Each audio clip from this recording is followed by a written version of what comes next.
د هیواد ختیځو ولایتونو ته د مسافرلونکو موټرو د ترمینل د جوړېدو چارې 80% بشپړې شوې دي.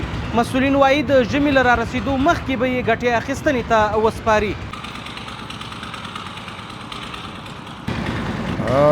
په دې ترمینل کې ټول هغه اړتیاوې په نظر کې نیول شوي چې د یوه مسافر او ډریور دپاره په کار کېږي. اوس مثلا زنانه جومات دی، مردانه جومات دی، د انتظارګاه سالون دی او وی آی پي اتاقونه دي دوم منزل کې د یوه مسافر دپاره چې په هغه اتاق کې آشپزخانه، تشناب، هر څه شته.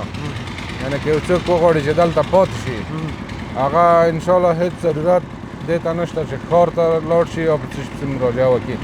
ټول هغه د اړتیا وړ شیان دلته ورته آماده کېږي.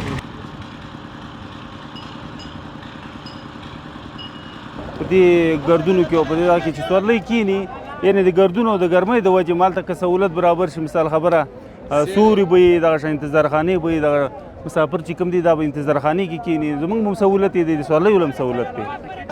دې کې خو سل په سلو ستونزې دي وروره چې مازدیګر کې دلته راسي یو بل نه پېژنو سره، ګردونه دی او بد حال جوړ دی.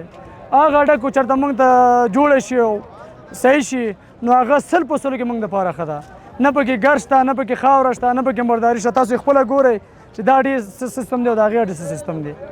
نو هغه ډکو چېرته موږ ته راکړي موږ به ډېر خوشحاله شو.